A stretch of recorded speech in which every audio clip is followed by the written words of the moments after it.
So what's good, Team G fam? It's your boy Ella, and I'm back with another reaction. How y'all feel? Welcome back to the channel. Salute, man. And you know what I'm smiling about? Because it's always funny to me when we think we figure something out and then we do some more research, find some more information, maybe obtain a book like this title states, and gain more clarity or understanding of mankind. You know what I mean? It just makes me laugh because we're never gonna fully have all the information.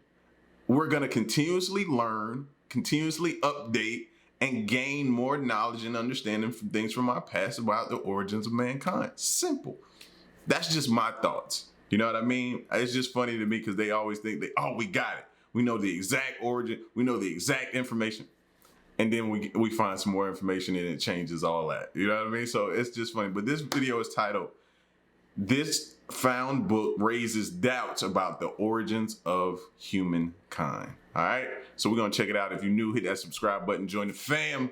Let's go. We have an abundance of books at our disposal to learn about all sorts of things, but some books are more telling about particular situations than others. It's absolutely beautiful printing. I don't think I've ever owned anything like this. Wow. Like, for example, our entire origin and the events of our past. Wouldn't you like to know the truth? From getting to the bottom of ancient Mayan mythology to learning about an indecipherable script, here are 20 most mysterious books in history.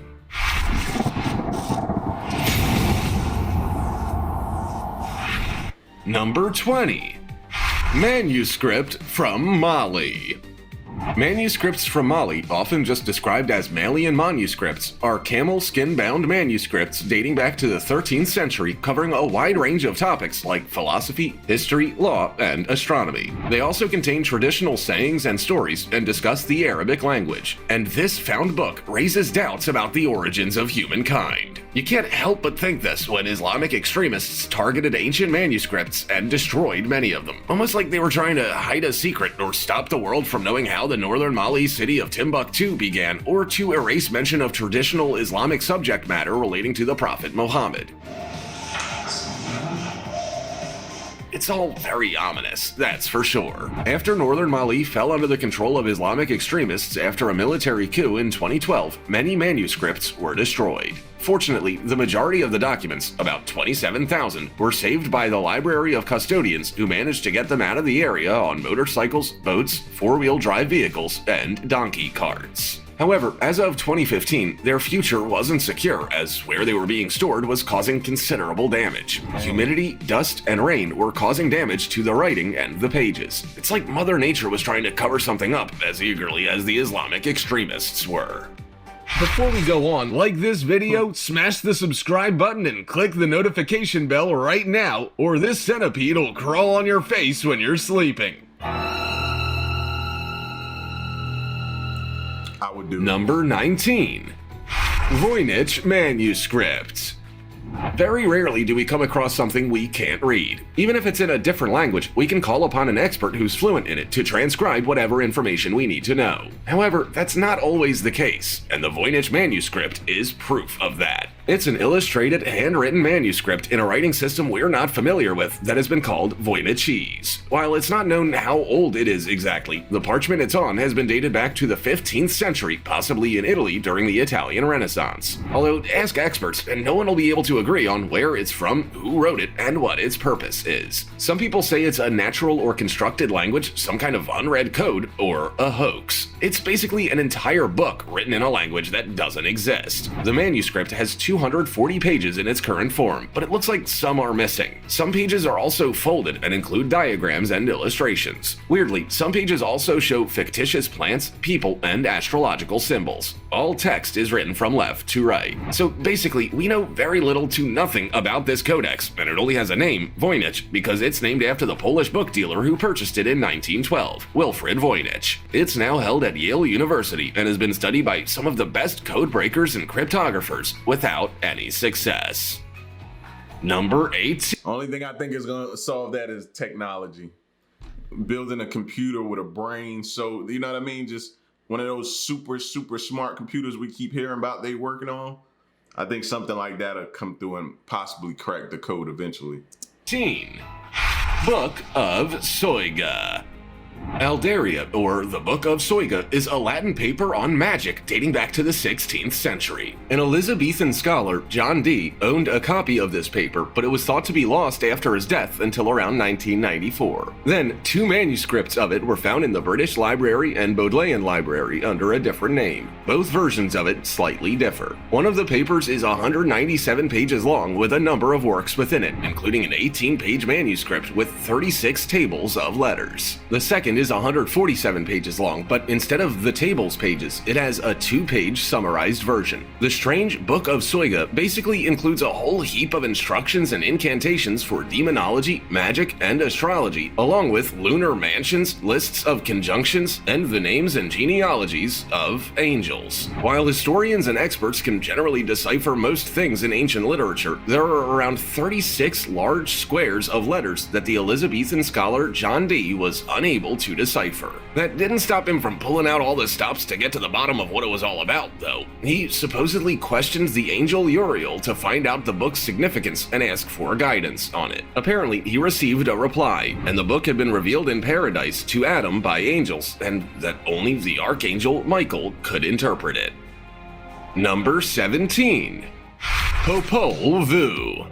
Ask a book or manuscript expert about the text called Popovu, and you'll probably watch their eyes light up. It's a text that talks about mythology and the history of the Maya people known as Quiche people, who inhabit the Mexican states of Campeche, Chiapas, Quintana Roo, and Yucatan, along with Guatemala, Honduras, and Belize. Supposedly, the Popovu is a secret narrative of these people before the Spanish conquest of Mexico. It outlines the Mayan creation myth, the history of the Quiche people, and the feats of Hunahpu and Espalanque, described as hero twins. The manuscript dates back to about 1550, but the information within it dates back much further and was thought to be orally preserved before it was written down. All documentation relating to Popovu, which translates to the Book of the People or Book of the Community, was prepared in a manuscript by Spanish Dominican friar Francisco Jimenez. He took the time to prepare it in Quiche with Spanish translations. You might not think this document is all that important, but it is. There are very few early accounts with information on Mesoamerican mythologies, and this is one of them. Colonists and missionaries destroyed many documents after the Spanish conquest.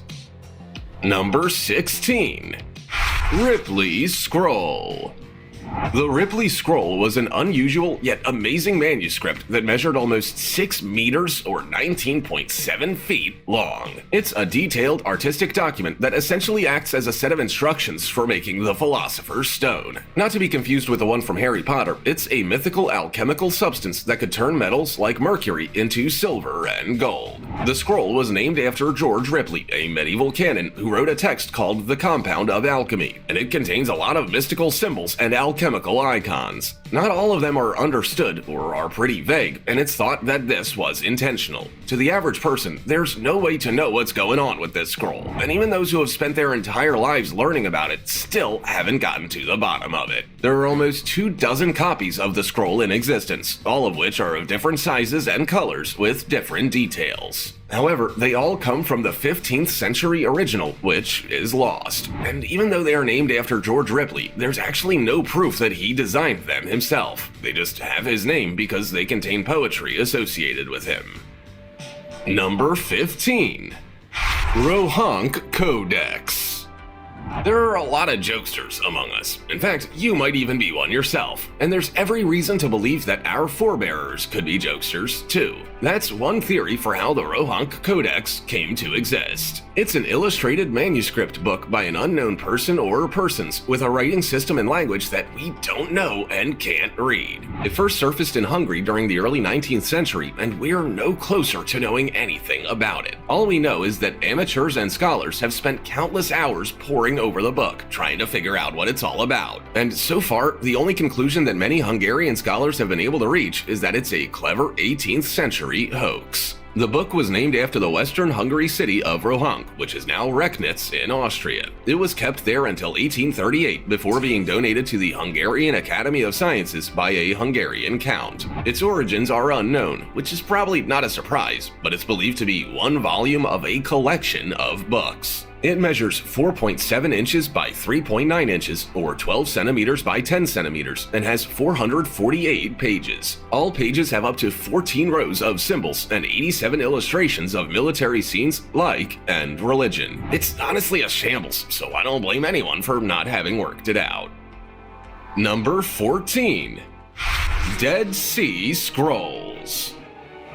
The Dead Sea Scrolls, which you may also hear described as Qumran Cave Scrolls, are ancient Jewish and Hebrew religious manuscripts found on the northern shore of the Dead Sea in the Qumran Caves in 1946 and 1947. They dated back to about the 3rd century BCE and 1st century BCE and are considered among the most crucial archaeological, historical, and religious finds. They have some of the oldest surviving manuscripts of books and preserve religious thought diversity from Second Temple Judaism. Some of the scrolls are located at the Jordan Museum in Amman, but the majority are at the Israel Museum, held by the State of Israel. The State of Palestine has claimed ownership of them. Yes, you're looking at it upside down, but this is... When you hear of some scrolls being found, you might assume that there are a few rolled up bits of parchment found tucked away in a cave, but it's a lot more dramatic than that. Many thousands of written fragments were found, but most of them are just small scraps of text. So far, researchers have managed to assemble almost 1,000 manuscripts found in 11 caves, and only a tiny number were well preserved. About 40% of the texts are from Hebrew scriptures, another 30% are from the Second Temple period, and the remainder is sectarian manuscripts. Number 13. Salute to all those people that find that stuff, take the time out, dedication to piece each piece together, whether it be a scroll that's kind of chipped up and messed up, or some pages that they're finding and putting that time in, man. It's a job I couldn't do, bro. My ADHD would start messing with me too bad, man. You know what I mean? I have to move on to something else. Prodigiorum atio centorum chronicon. If ever there were an old, dusty book to grab your attention, it would be that looks like a Bible. One created by the Alsatian humanist and encyclopedist Conrad Lycosthenes. He was the deacon of St. Leonard in Basel, a grammar and dialectics professor, and was passionate about nature and geophysics. Conrad created a book called Proost Crow, which had information and pictures on earthquakes, comets, exotic animals, and mythical creatures that were supposedly omens for terrible events in history from the original sin of Adam and Eve. Conrad was born in 1518, and during this time, there was a lot of religious upheaval. Europe was incredibly superstitious, and many different events were seen as omens for the end of time. When printing presses became a thing, scholars like Conrad were able to compile various accounts of their discoveries and the strange events happening around them. He reused woodcuts to create illustrations for the text, as it was cheaper than manuscripts, and one of them in the book was a picture of a rhino by Albrecht Dürer in 1515. Albrecht was a German painter, printmaker, and theorist. This image is famous because it became the same one used in scientific descriptions of rhinos for hundreds of years. Number 12. The Red Book. The Red Book is, as it's described, a red book. It's a leather-bound manuscript with the official title of Liber Novus, Latin for New Book, that Swiss psychiatrist Carl Gustav Jung created in the period between 1915 and 1930. The book basically comments on and recounts Carl's psychological experiments between 1913 and 1916. It's absolutely beautiful printing. I don't think I've ever owned anything like this. And is based on his journals known as Black Books. Surprisingly, anytime I see something with an eye on it, I start thinking Illuminati. See what they've done to me? See what y'all have done? This book wasn't actually made available for people to study until 2009, when Jung's estate allowed it to be published with an English translation and 1,500 editorial notes. It has now been published in several languages. This book is so mysterious and interesting because Carl was associated with Austrian neurologist and psychoanalysis founder Sigmund Freud for 6 years from 1907. The relationship turned bitter, and Carl turned away from his professional activities around 1913. He turned his attention to his book that recorded all of his fantasies, imaginations, and visions. He referred to them as his most difficult experiment, as it involved voluntarily confronting his unconscious. He also noted that to the superficial observer, it would appear like madness. Those who have read the book, including cryptics and biographers, wonder whether it was a period of introspection, madness, or a psychotic break. Number 11. The Codex Seraphinianus. Honestly, it can sometimes seem like people who lived before the invention of our incredible technology had way too much time on their hands. Someone actually took the time to create a 360-page book that was entirely fictitious in every way, from the illustrations within it to the language used to write it. It's a book you might own, but never know how to read.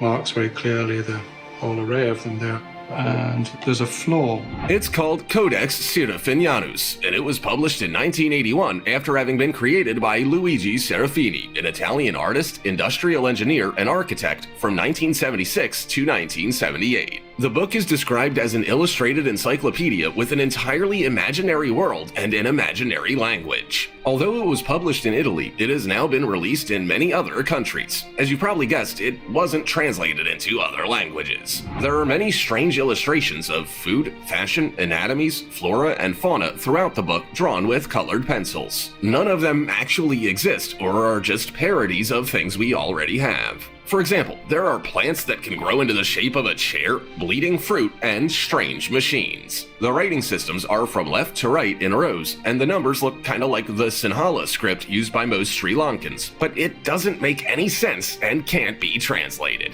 In total, the book has 2 sections with 11 chapters, and each one addresses a different topic like history, physics, architecture, and even games. Number 10. The Rongarango. I bet historians get really frustrated in their line of work when they find something new and have no idea what it is and what it means. I'd hazard a guess in... That's what I was saying earlier, man. My brain... What? I already struggle with sitting down trying to read an entire book and not getting tired. Like, as soon as I crack a book open, I instantly get sleepy. Anybody else have that issue? So imagine sitting down knowing you've got to figure out the language of this book. You know what I mean? Understanding its origin or its language, or figuring out, you know what I mean, what it could possibly, the significance of it. Don't put the pressures of, oh, we need to figure out the significance of it because this can help mankind discussion. That pressure, man, yeah. That's why I say I tip my hat to them. And yeah, I'm so thankful we have people that are willing to do that job. Say that the Rongarango discovered on Easter Island in the 19th century is one of those frustrating things. The Rongarango is a system of glyphs that's either writing or proto-writing. Proto-writing is visible marks that could have been a way to communicate limited information. Either way, many attempts have been made to decipher what the text is on 24 wooden objects, but we're still no closer to knowing whether the glyphs are possible to read. Il y en a que nous devons jamais en reproduction pour une simple raison que... Those 24 objects found on Easter Island were all damaged in some way. Some were burnt or heavily weathered, and that certainly didn't help the case. Most of them are tablets shaped from driftwood and other irregular pieces of wood, but there were also 2 Raimiro ornaments, a chieftain's staff, and a birdman statuette. If we manage to work out that the glyphs are... Y'all ever notice that the people working and figuring out this stuff look like they've been stressed out, very aged, because of the stress from this type of work or this line of work? Y'all ever notice that? On these wood bits are writing. They may be one of the very few independent forms of writing in human history. Number 9. Codex Mendoza. Codex Mendoza was a type of Aztec manuscript dating back to 1541. Not only does it have a wealth of information on Aztec rulers and their conquests of the time, but it also goes into detail about daily life pre-conquest in Aztec society, allowing us to learn more about a time with limited information at our disposal. By watching a certain star cluster pass across. The Codex is written in a language called Nahuatl language and contains Aztec pictograms with explanations provided in Spanish. It's named Mendoza after the Viceroy of New Spain, Don Antonio de Mendoza. He is the leading patron of native artists. Don knew that the conquest had resulted in the destruction of many native artifacts. When the Spanish crown ordered Don to provide evidence of the Aztec political and tribute system, he enlisted the help of scribes and artists to help him recreate the document for the King of Spain and himself. itself. Codex Mendoza was the result, and it consists of 71 folios on Spanish paper bound at the spine, just how European books are. It has been held at Oxford University in the Bodleian Library since 1659 and was removed for public display in 2011. Number 8. Les Prophéties. Les Prophéties, or the Prophecies, are prophecies by the French physician Nostradamus, an astrologer, physician, and seer who had gained notoriety for being able to predict the future. He's most well known for his collection of prophecies, the first edition of which appeared in 1555 and described a series of disasters. The first edition had 3 entire centuries, which are essentially verses by the 153 quatrains, or verses. It starts with a preface describing a message to his son, which then followed on into the centuries. When the second edition was published in the same year, it only had a few differences from the original edition. The third edition was released 2 years later and had 3 more centuries, and a fourth edition was published 2 years after Nostradamus died in 1568. This edition had all 10 centuries and a second preface for King Henry II. All predictions or prophecies in the book are written in a combination of Occitan, Latin, French, and Greek, and don't actually follow a chronological order. They also feature astrological and mythological references and anagrams. Number 7. The Nag Hammadi Library.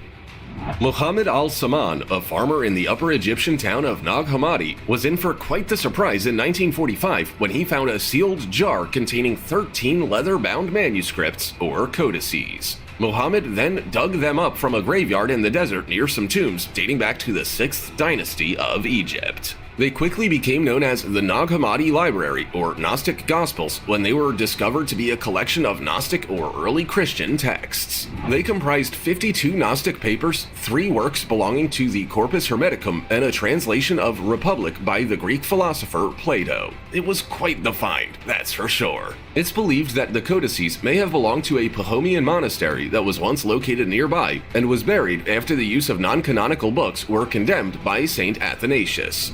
After some research, it was found that they likely dated back to around the 4th century, and that one of the codices, the Gospel of Thomas, was one of the earliest Gnostic Gospels ever made. All of the manuscripts were written in the Coptic language, which is a closely related dialect to the ancient Egyptian language. All of them are now at the Coptic Museum in Cairo, Egypt.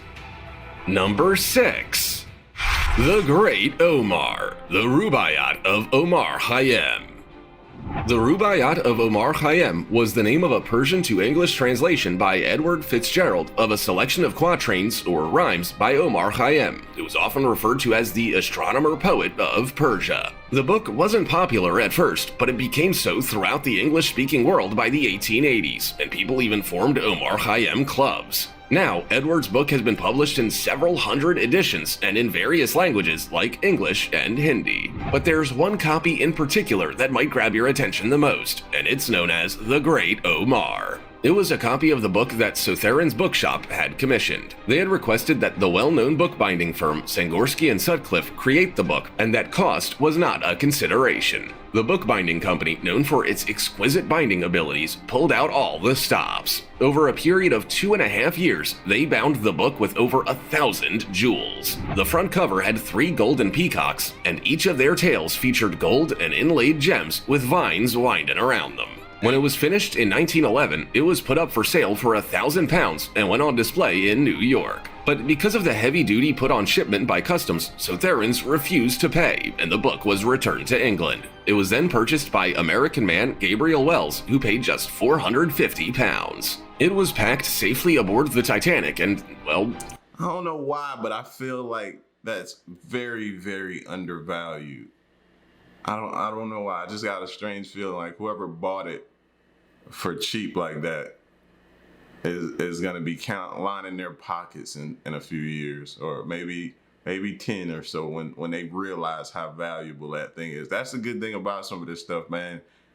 The people who obtain it, they may figure out down the line and realize when it's too late and you already have it in your possession that it's more valuable than they thought. You know what I'm saying? And that comes as more things are discovered and information is obtained. So I don't blame people for it. That's why I always applaud and salute those people who grab stuff and hold on to it, because you never know. We may look at them as hoarders sometime, but let things change and then that stuff becomes valuable, and then who's laughing at that point? You know what I'm saying?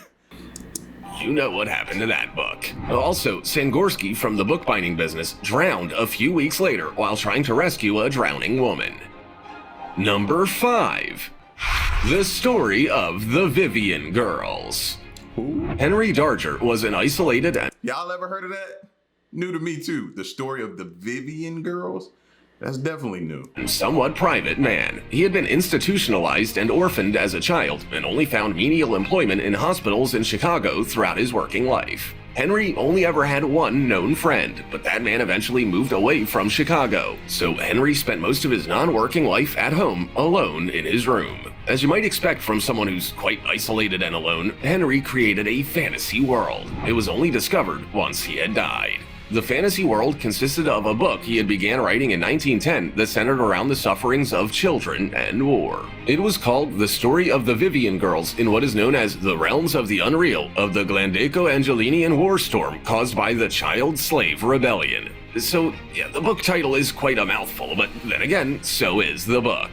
The book was 15 volumes with over 15,000 pages of closely typed text. This text described torture, executions, battles, and child slave rebel victims with adult male soldier perpetrators. Not only did he write the book, he also illustrated many of the scenes. 87 massive watercolor pictures up to 9 feet long each were stitched together into 3 books, along with 67 small drawings. Some were double-sided, and many were incredibly detailed with carnage, war, and even dismemberment. Number 4. The Sorrows of Young Werther. The Sorrows of Young Werther was a literary masterpiece of its time. It was a 1774 book by Johann Wolfgang von Goethe, who penned it in just 5.5 weeks at age 24. The book was an epistolary novel, which meant it was written as a series of documents like letters, newspaper clippings, and diary entries. This one book ended up influencing the later Romantic literary movement, and he became an almost instant international literary celebrity. The story follows a young man's response to unrequited love, but as a collection of letters written by Werther to his friend Wilhelm. Werther was sensitive, but with a passionate temperament. The letters describe a stay in a fictional village called Walheim, where he meets a beautiful, young, but engaged woman named Charlotte. Find out they was doing 50 Shades of Grey back then. Let me find out they had the red room. Nah, let me stop playing. I play too much. He forms a close relationship with them and hints at one member of the love triangle needing to die. You might think he'd want to take out Charlotte's fiancé, but he decided to take his own life. Johann was an unknown author, but his book was an immediate hit. French military and political leader Napoleon Bonaparte described it as one of the great works of European literature. Number 3. The Lesser Key of Solomon. If you're interested in demonology, spirits, and all that, then you might have heard of the Lesser Key of Solomon. Some people call it All I saw was Lucifer, and I was like, nope.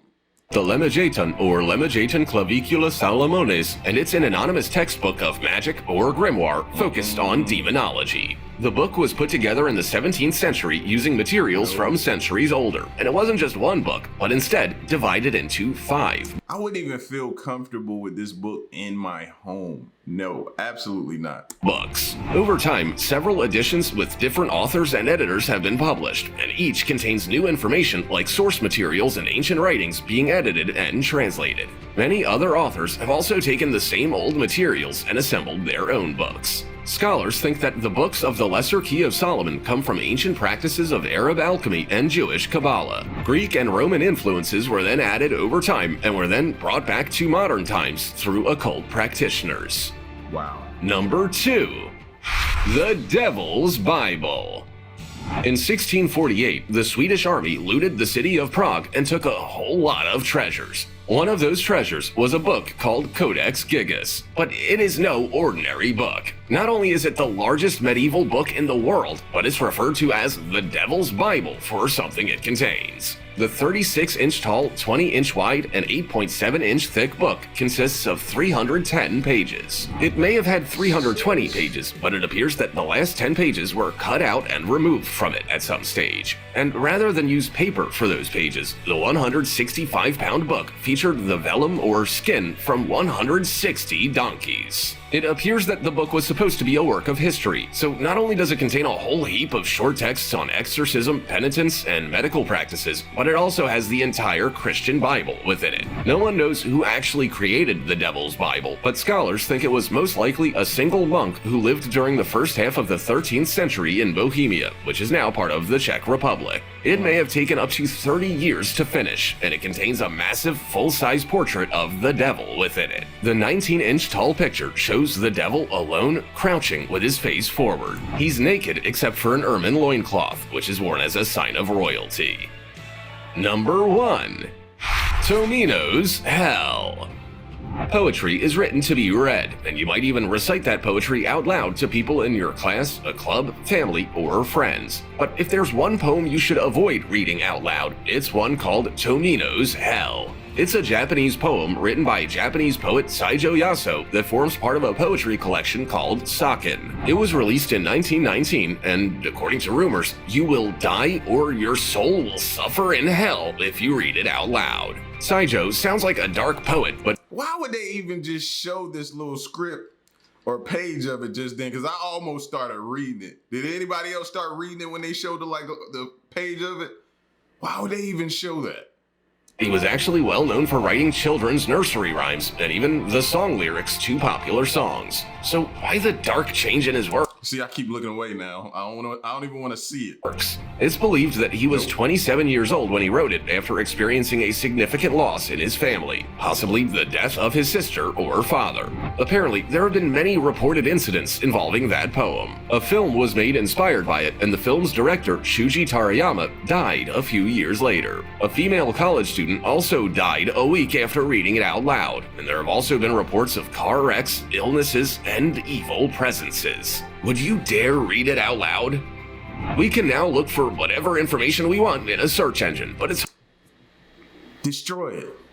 If y'all feel that way or have any small, tiny inkling of a feeling that could be true, destroy that. Destroy. Why even have that accessible? I hate that I even know about that now. But I do, it's like a catch-22. I hate that I know it, but I'm glad I know it now because I won't accidentally stumble upon it and read it out loud. That's crazy, man. Have y'all heard of that at all?